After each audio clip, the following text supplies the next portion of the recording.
Amén. Vamos a Mateo, hermanos, por favor, capítulo 24. Mateo capítulo 24, por favor, hermanos. Amén. Vamos a dar lectura al verso 44, hermanos. Mateo 24, 44, por favor. Voy a leer ese verso. Dice así: por tanto, también vosotros estad preparados, porque el Hijo del Hombre vendrá a la hora que no pensáis.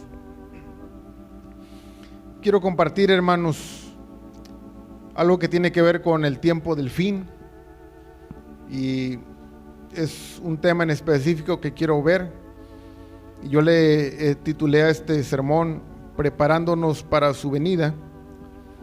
El verso que leímos está en el contexto del sermón sobre el tiempo de la venida del Señor.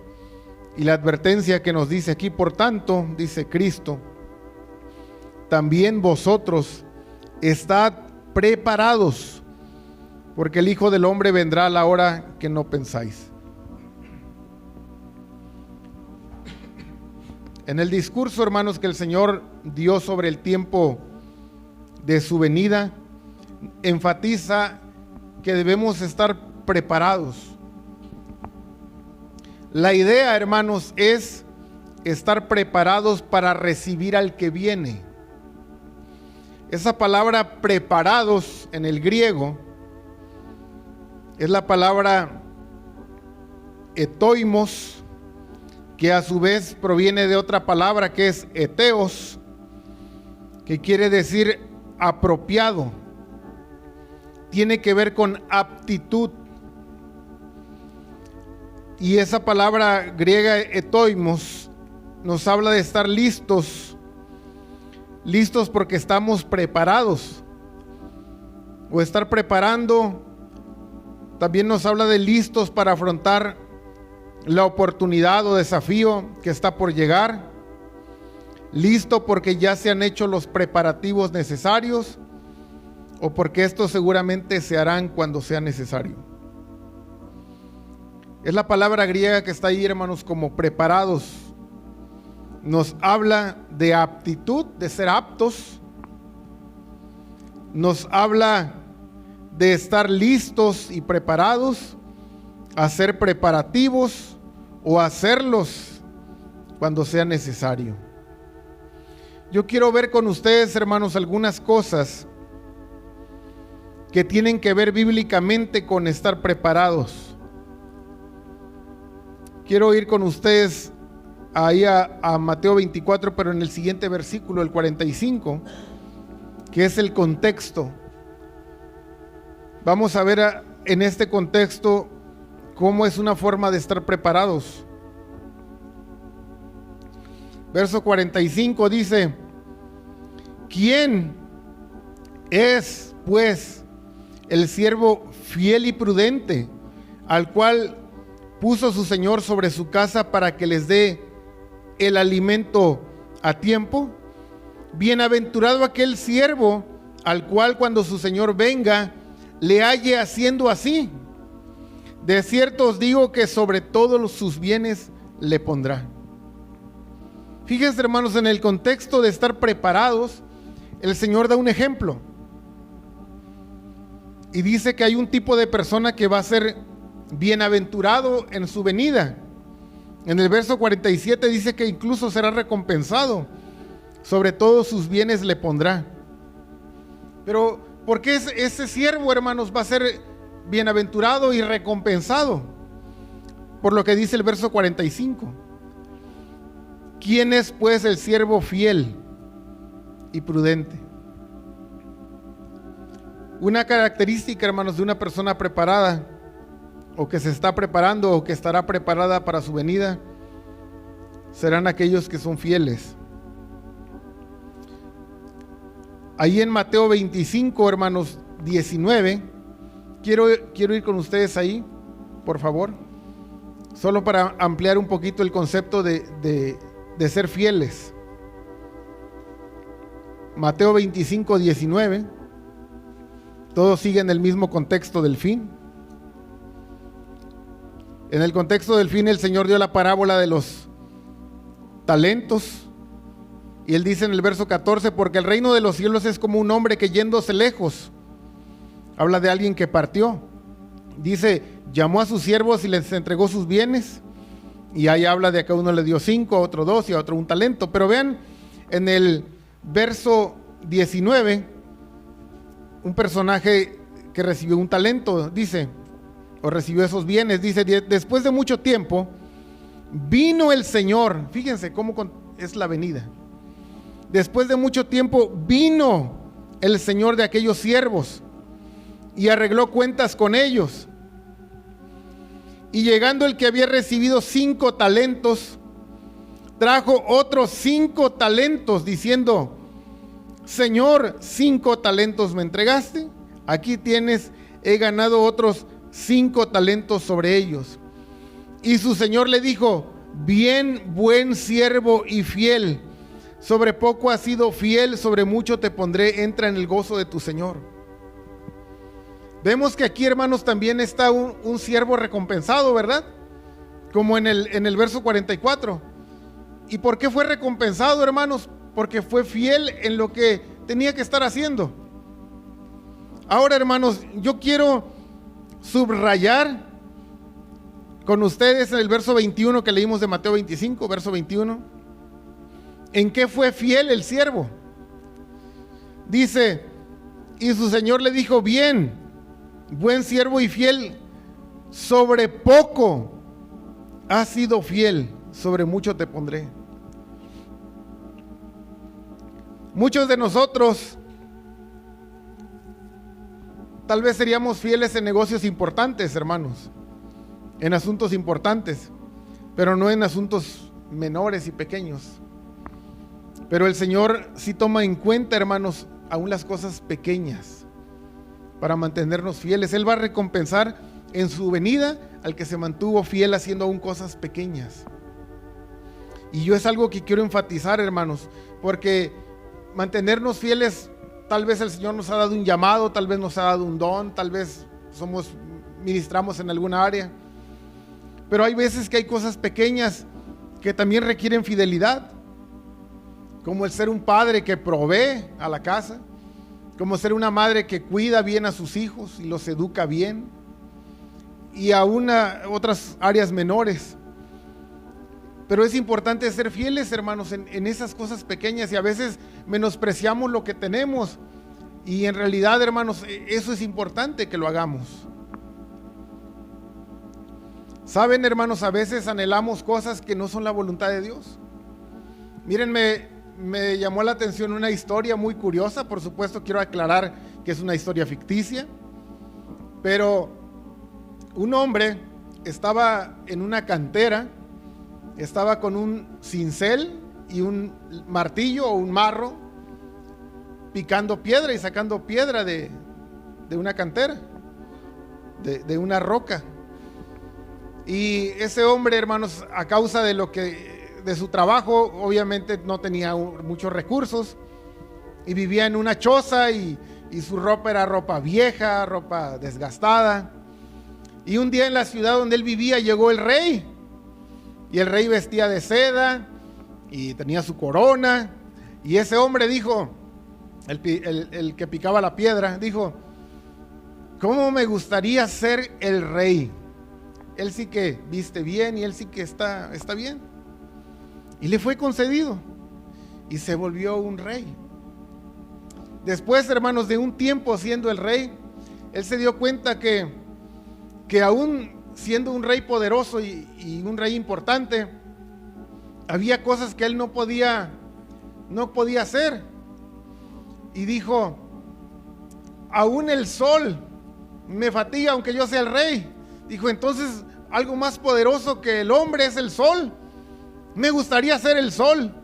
Y entonces se le concedió y él era el sol. Dijo, aquí sí soy importante. Dijo, porque miren, puedo cansar a los guerreros más fuertes y agotarlos bajo mi luz. Yo aquí sí estoy bien.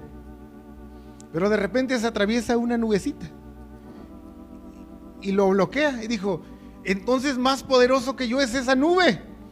Entonces yo quiero ser la nube. Y ahora se le concedió y él era una nube. Y formó una tormenta y trajo lluvia y se alegró de su poder, de cómo él podía hacer que los campos fructificaran. Y él se sentía muy realizado y muy poderoso, siendo una nube que generaba tormentas. Pero se dio cuenta, hermanos, que el viento se la llevaba. Dijo, entonces el viento es más poderoso que yo quiero ser el viento. Y se le concedió ser el viento, pero se dio cuenta que aún siendo el viento, él no podía mover las montañas. Y dijo, he estado engañado. La poderosa montaña es lo mejor, yo quiero ser la montaña. Y se le concedió y fue la montaña. Y cuando él sentía, hermanos, que nada lo movía, ni el sol, ni el aire, ni la tormenta, él sintió que ahora sí estaba en el lugar correcto. Se dio cuenta que un hombrecito empezó a picarle por un lado y era un picapedrero. Y entonces dijo, quisiera ser otra vez el picapedrero. Y se le concedió y fue feliz para siempre. Hermanos, la realidad es que el Señor nos ha dado lugares y actividades y ministerios porque sabe que ahí estaremos bien. Nuestro deber, hermanos, es ser fieles en lo que el Señor nos ha dejado, aunque sean cosas sencillas. Pero quiero mostrarles algo bíblico muy interesante de la palabra fiel. ¿Saben que esa palabra fiel que leímos en Mateo 24, quién es pues el siervo fiel?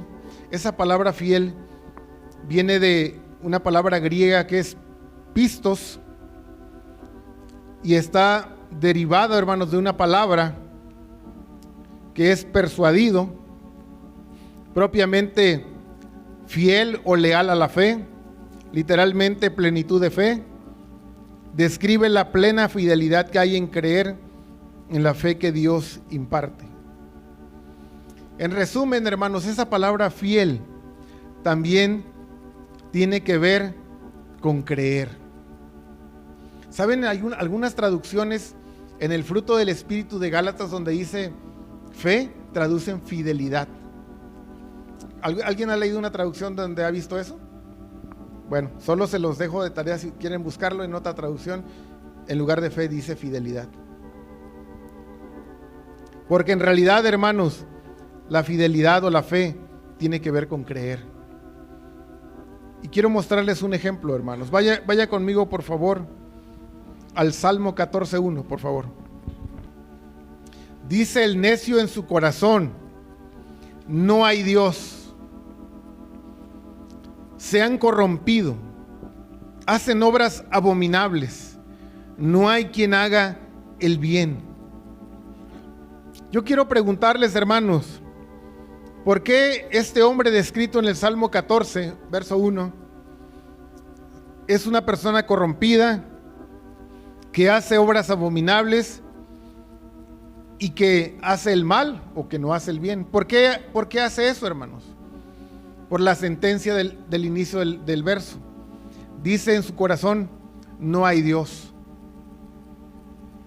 Definitivamente, hermanos, es imposible mantenerse fieles al Señor si no creemos su palabra o si no le creemos a Él.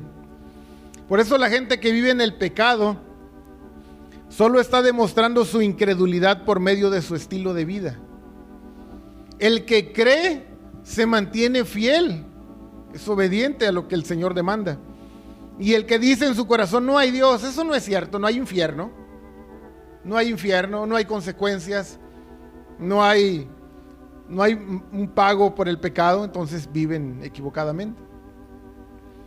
Por eso, hermanos, nos dice Hebreos 11:6, sin fe es imposible agradar a Dios. Por lo tanto, es necesario que el que se acerca a Dios, hermanos, crea que le hay. ¿Qué es eso? Fe. Y que es galardonador de los que le buscan. Fíjense, hermanos, cómo sin fe no podemos agradar al Señor, no podemos estar preparados. Una persona que no cree, hermanos, no estará preparada para su venida. Por eso la fidelidad, ese rasgo tiene que ver con una persona que tiene fe. Ahora, hermanos, ¿Cómo tener fe? Solo tenemos fe cuando tenemos encuentros con el Señor. La fe viene por el oír, ¿verdad, hermanos? Necesitamos encontrarnos con aquel que es la palabra de Dios, la palabra viva, que está traducida en nuestras Biblias como el Verbo, con Jesús. Necesitamos encontrarnos con Jesús. La fe no tiene nada que ver, hermanos, con concentrarnos. Yo tengo fe. Como nos ponía el ejemplo, ¿verdad? El hermano Lobos dice: yo tengo mucha fe, voy a caminar en el agua. Dice, bueno, todavía no, pero ahorita voy a tener más fe. O sea, no es eso, hermanos. La fe no es una concentración. La fe viene, hermanos, por oír. Cuando vamos al médico y el médico nos dice: mire, si usted quiere estar bien de su estómago, bueno, usted ya se van a hilar toda la sintomatología. Y si quiere estar bien de su estómago, tiene que tomarse cada 12 horas esta pastilla durante 7 días. Hermanos, ¿y por qué nos tomamos el antibiótico durante 7 días? ¿Por qué? Porque le creemos a ese Señor, que si no nos la tomamos, no nos vamos a aliviar de esa infección. Así es con el Señor, cuando nos encontramos con Él y Él nos da una palabra, eso nos da la certeza de que es verídico, nos da fe. Vamos a ver otro aspecto de estar preparados. Ya vimos la fidelidad y vemos que está relacionado a la fe. Vamos a Lucas 12:35, hermanos. Dice: estén ceñidos vuestros lomos y vuestras lámparas encendidas, y vosotros sed semejantes a hombres que aguardan a que su señor regrese de las bodas, para que cuando llegue y llame, le abran enseguida. La Biblia de las Américas traduce el verso 35 que leímos. En lugar de ceñidos vuestros lomos, dice: estad siempre preparados y mantened las lámparas encendidas. Una forma de estar preparados, hermanos, es tener nuestras lámparas encendidas. Para tener lámparas encendidas se necesita aceite. Dice Mateo 25:3: las insensatas, tomando sus lámparas, no tomaron consigo aceite, mas las prudentes tomaron aceite en sus vasijas juntamente con sus lámparas.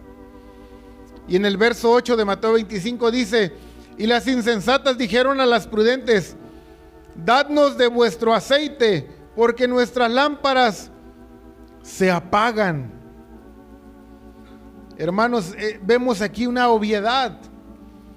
Sin aceite la lámpara se apaga. Y una forma de estar preparados es tener lámparas encendidas y por ende tener aceite. Según las parábolas de Jesús, las insensatas no entraron a las bodas o no estuvieron preparadas por falta de aceite. Quiero recordar un rasgo, hermanos, acerca de cómo tener aceite. Mateo 25:10 dice: mientras ellas iban a comprar, vino el esposo y las que estaban preparadas entraron con él a las bodas. El aceite, hermanos, requiere pagar un precio. Se tiene que comprar. El aceite se compra. Según el Antiguo Testamento, hermanos, hay una fuente principal de aceite. Hay una fuente principal. Y esa fuente son las olivas machacadas, según Éxodo 29:40 y Números 28:5. Había aceite de olivas machacadas. ¿Cómo se obtiene aceite, hermanos? ¿Cómo se obtiene aceite para que las lámparas estén encendidas? Las olivas, que era un fruto del olivo, se tenían que machacar. Es como lo que nosotros hacemos en el molcajete con los tomatillos y el jitomate. Tenemos que sacarle el jugo por medio de presión, de ser molido, de aplastamiento.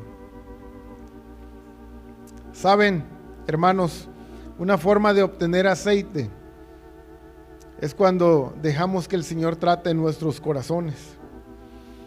Y es una cosa increíble, hermanos.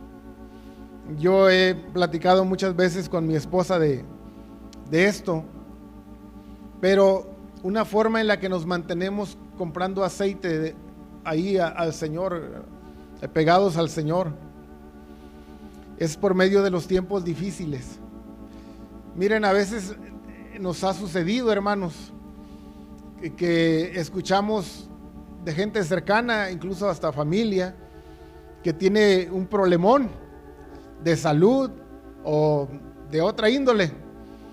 Y cuando escuchamos esas cosas difíciles, de veras, hermanos, no estoy exagerando, pero yo pienso en mi corazón, y yo se lo he externado a mi esposa y le he dicho: gracias a Dios, porque eso va a hacer que nuestro familiar busque al Señor. De veras, hermanos. Y así es nuestro corazón cuando estamos con problemas, con tribulaciones, con necesidades. Ahí estamos llorándole al Señor. Estamos ahí comprando aceite, buscando su presencia. Pero cuando todo va sobre ruedas, es tan fácil olvidarnos del Señor. Por eso el aceite se obtiene de olivas machacadas de tiempos difíciles. Dios en su bondad, hermanos, y a veces esto no lo entendemos, yo mismo no lo he llegado a entender en su cabalidad, pero Dios en su bondad, Él nos permite que seamos afligidos. Una vez escuchando una reflexión sobre el apóstol Pablo, decía la reflexión que como parte del amor que Cristo le tenía a Pablo, permitía que fuera afligido, que fuera azotado. Él mismo dice: muchas veces he sido azotado con varas, he estado en naufragios, en ayunos, en desvelos. ¿Verdad que esa es la biografía de las cosas de Pablo? ¿Y qué hacía eso, hermanos? Eso lo mantenía a él buscando fervientemente a Cristo. Hermanos, las olivas tienen que ser machacadas para que se produzca el aceite. A veces no lo entendemos, yo mismo, mi propio corazón, hermanos, a veces no lo entiende. Pero a veces después de todo, cuando pasa la dificultad, yo he llegado a decirle a mi corazón: Señor, gracias Señor, porque esto me mantiene cerca de ti. Es una realidad, hermanos. Vayamos a Mateo 26, 41. Miren, hermanos, quiero ver otra característica de prepararnos. Y ustedes recordarán esta escritura: bienaventurados aquellos siervos a los cuales su Señor cuando venga halle velando. Saben, hermanos, esa palabra velar está relacionado a varias cosas, pero vean aquí Mateo 26, 41. Una característica de estar preparados es velar, pero ¿qué es velar en la Biblia, hermanos? Dice Mateo 26, 41, velad y orad para que no entréis en tentación. Velad está relacionado a orar. En Marcos 13:33 también dice: mirad, velad y orad. En Lucas 21:36 dice: velad pues en todo tiempo orando. Y Pedro dice: mas el fin de todas las cosas se acerca, sed pues sobrios y velad en oración. Hermanos, recurrentemente en la Biblia se asocia velar con orar. Saben, hermanos, una vez leí algo y es cierto. Saben que velar, estar espiritualmente preparado en Cristo, tiene que ver también con oración, porque la oración en sí es una negación de la carne. ¿Por qué una oración es una negación de la carne, hermanos? Porque cuando usted está orando, la carne no está operando, sino el espíritu. Por eso una forma de estar preparados o velar es estar orando. Es una forma en que no nos ocupamos de la carne, sino que estamos invirtiendo en las cosas del reino, en el espíritu. Pero en la Biblia hay otras cosas que también se asocian a velar y quiero verlas con ustedes. 1 Corintios 15:34 dice: velad debidamente y no pequéis. Velar también habla de no bajar la guardia contra el pecado.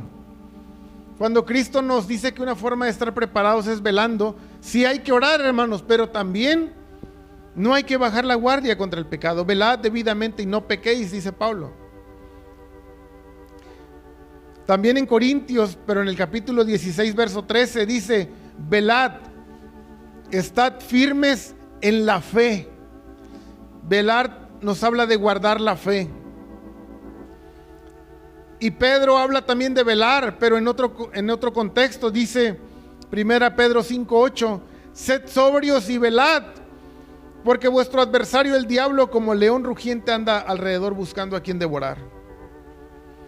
Velar, según Pedro, nos habla de ser cuidadosos con las trampas del adversario. No jugar con el pecado, hermanos. Para este punto solo hago un recuento, hermanos. Según Cristo nos dice que una forma de estar preparados para su venida es velar.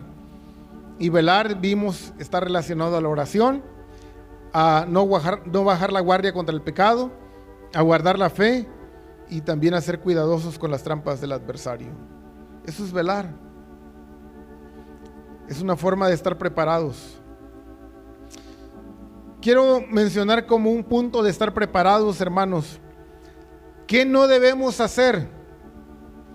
Vamos por favor nuevamente a Mateo 24:48. Mateo 24:48. Y vean, hermanos, según Cristo, ¿qué no deberíamos hacer? Mateo 24:48.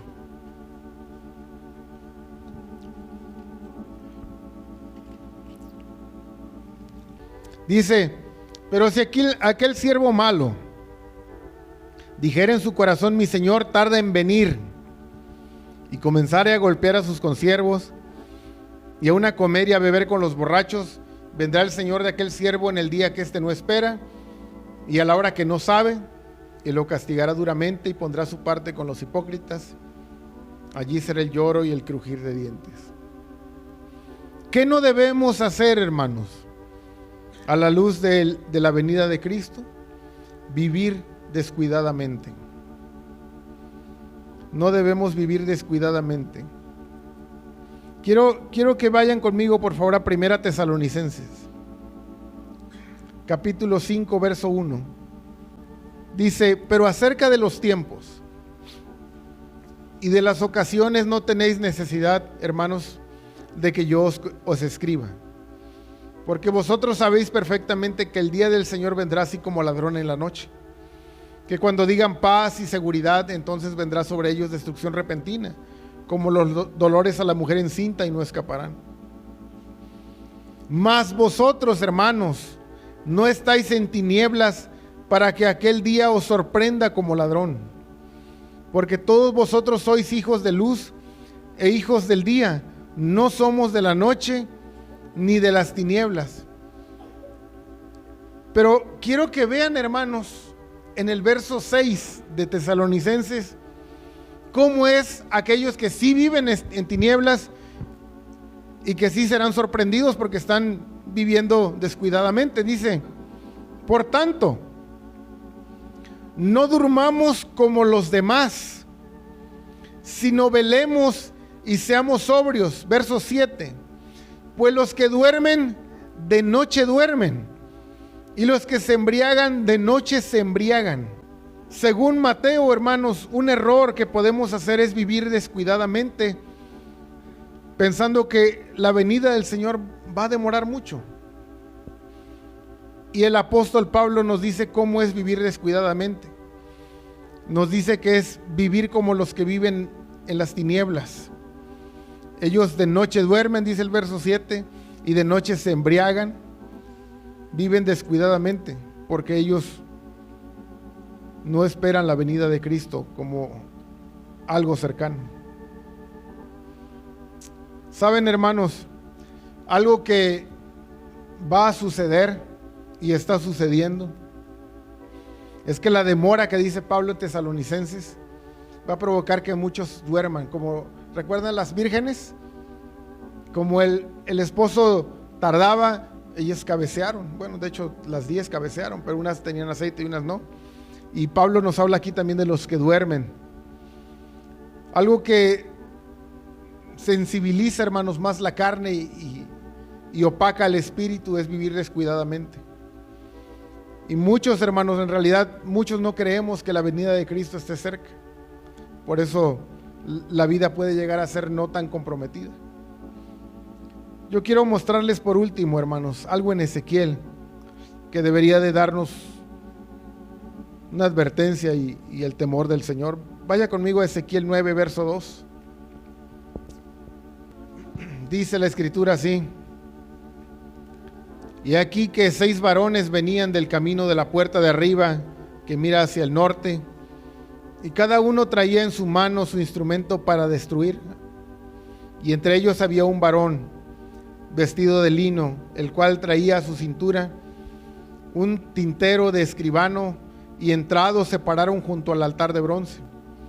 Y la gloria del Dios de Israel se elevó de encima del querubín, sobre el cual había estado al umbral de la casa, y llamó Jehová al varón vestido de lino, que tenía a su cintura el tintero de escribano. Y le dijo Jehová: pasa por en medio de la ciudad, por en medio de Jerusalén, y ponles una señal en la frente a los hombres que gimen y que claman a causa de todas las abominaciones que se hacen en medio de ella. Y a los otros dijo, oyéndolo yo: pasad por la ciudad en pos de él, y matad, no perdone vuestro ojo, ni tengáis misericordia. Matad a viejos, jóvenes y vírgenes, niños y mujeres, hasta que no quede ninguno. Pero todo aquel sobre el cual hubiere señal, no os acercaréis, y comenzaréis por mi santuario. Comenzaron pues desde los varones ancianos que estaban delante del templo.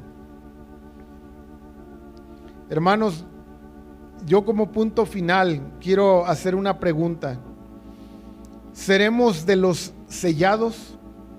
A la luz de la pronta venida de Cristo, ¿seremos de los que estarán siendo marcados para ser librados del juicio venidero? ¿Saben? Una gran confusión doctrinal, hermanos, tiene que ver con el ministerio de Cristo en el final de los tiempos. Cuando los romanos gobernaban Israel en la primera venida, Israel pensaba que Cristo iba a venir como un poderoso gobernante para librarlos, pero Él vino como un cordero. Entonces fue una decepción para muchos de ellos que esperaban ser liberados de Roma.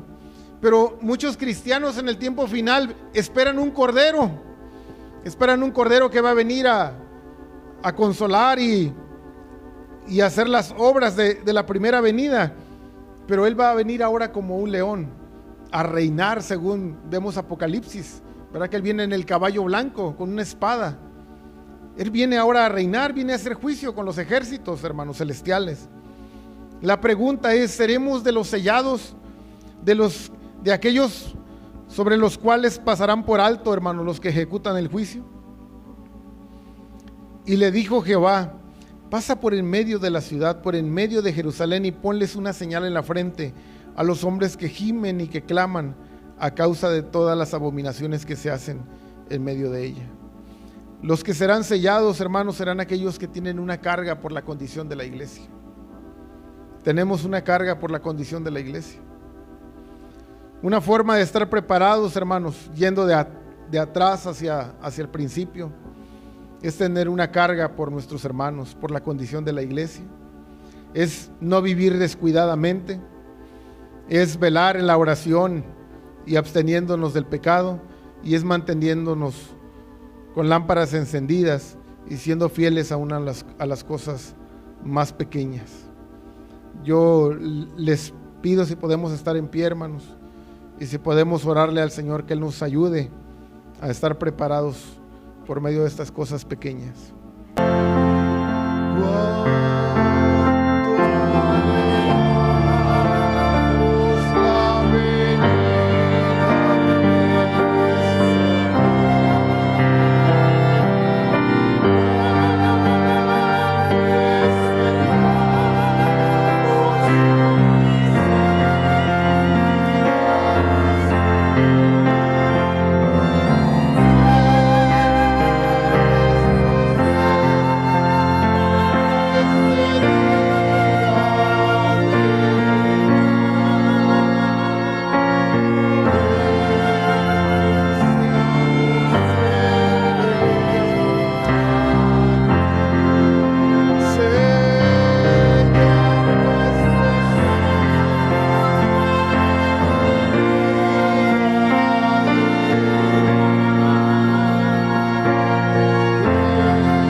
te pedimos la gracia de Dios.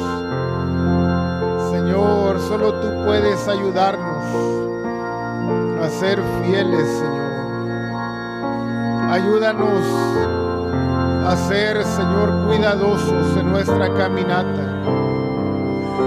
Señor, líbranos de vivir descuidadamente, Señor. Líbranos del pecado que asedia, Señor. Señor, danos corazones fieles. Danos la fe que nos mantendrá fieles a ti, Señor. Señor, ayúdanos a velar en la oración, Señor. Señor, ayúdanos a velar, Señor, manteniendo aceite en nuestras lámparas. Señor, danos más aceite, Señor. Señor, danos más aceite. Te lo rogamos, Cristo Jesús.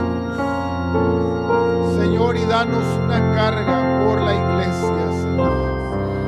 Danos una carga por lo que somos y por lo que es el cuerpo de Cristo, Señor. Danos una carga de amor, Señor, por la forma en que vive la iglesia, Señor. Oh, séllanos con ese sello, Señor, que nos hará parte de los escogidos, Señor. Por tu gracia lo rogamos.